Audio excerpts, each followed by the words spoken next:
भारत से बिगड़ते संबंधों के बीच खतरे में कनाडा के पीएम की कुर्सी। देखिए, कनाडा के पीएम ट्रूडो की कुर्सी पर खतरा बढ़ा। ये बड़ी जानकारी सामने आ रही है। पार्टी के अंदर से ट्रूडो के खिलाफ आवाज उठी है। सांसदों ने पार्टी प्रमुख पद छोड़ने के लिए कहा गया और कहा यह जा रहा है कि 28 अक्टूबर तक पार्टी प्रमुख पद छोड़ने का समय दिया गया है। वो तो जस्टिन ट्रूडो भी इलेक्शन हार गया तो मसला ठीक हो जाएगा। ठीक है, पीयर पोलिवियर या बाकी कोई और आ जाता तो शायद चीजें बेहतर हो जाएगी, लेकिन मेरा नहीं ख्याल अमेरिकन ये होने देंगे। अमेरिकन चाहेंगे कि आप थोड़ा सा इनको दबा के रखें। मेरी एक ऑब्जर्वेशन है इस चीज पर। Justice will be delivered, don't worry. ये मैं आपको बता रहा हूं, ये तो तुम्हारा बाप है ना जस्टिन ट्रूडो, ये कब तक रहेगा कुर्सी पे? ये जो तुम्हारा नाजायज बाप है जस्टिन ट्रूडो खालिस्तानी, मैं तुमसे बोल रहा हूं, एक्चुअली कैनेडियन टेररिस्ट्स। कनाडा के प्राइम मिनिस्टर जस्टिन ट्रूडो की कुर्सी जाने वाली है।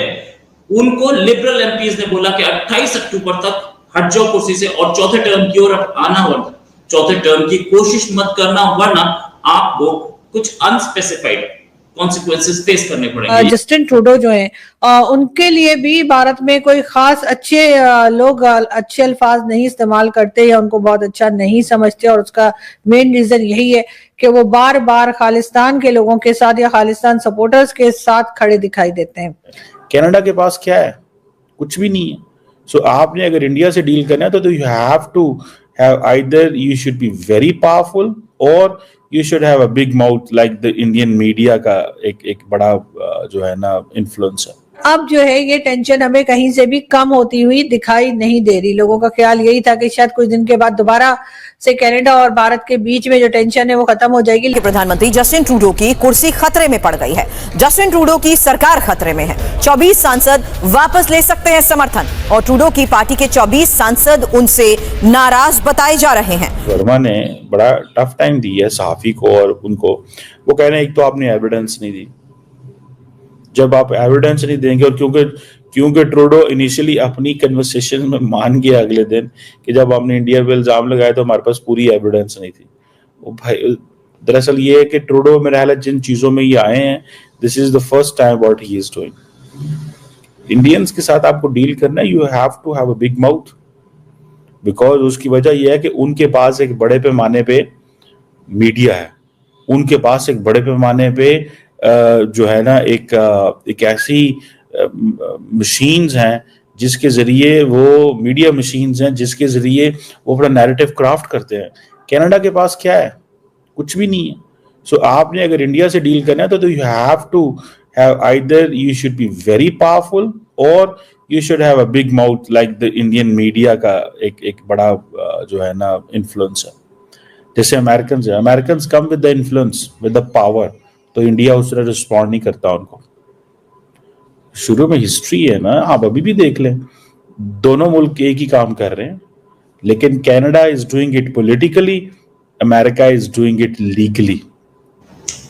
कनाडा के प्राइम मिनिस्टर जस्टिन ट्रूडो की कुर्सी जाने वाली है। उनको लिबरल एमपीज ने बोला कि 28 अक्टूबर तक हट जाओ कुर्सी से और चौथे टर्म की ओर आना, वरना चौथे टर्म की कोशिश मत करना, वरना आपको कुछ अनस्पेसिफाइड कॉन्सिक्वेंसेस फेस करने पड़ेंगे। ये कॉन्सिक्वेंसेस ऐसे भारी होंगे कि आप जिंदगी में इससे बाहर नहीं निकल पाओगे। क्या इंडिया से पंगा लेना पड़ा भारी? क्या इंडिया के ऊपर ऐसे हमले करना जिसके लिए कोई प्रूफ नहीं था उसके हाथ में, इसकी दिक्कतें बढ़ने लगी, इसी की वजह से दिक्कतें बढ़ने लगी ट्रूडो की? हाँ, इंडियन लॉबी और इंडियन डायस्पोरा वहां पे है, और खालिस्तानी डायस्पोरा से तो बड़ा ही है। ये कहना कि वहां पे जितने भी सिख रहते हैं कनाडा में सारे के सारे खालिस्तानी, नो।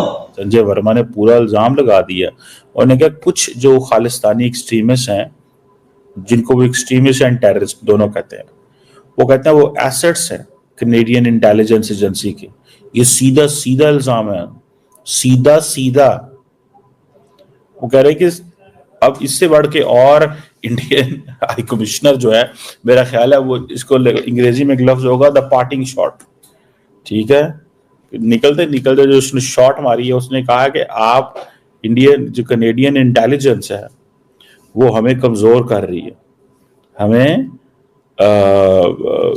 जानबूझ के हमारे साथ ये चीजें की जा रही हैं।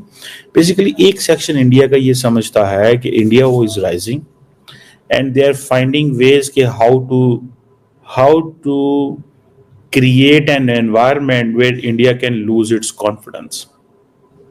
So this is a one way to stop India to lose its confidence.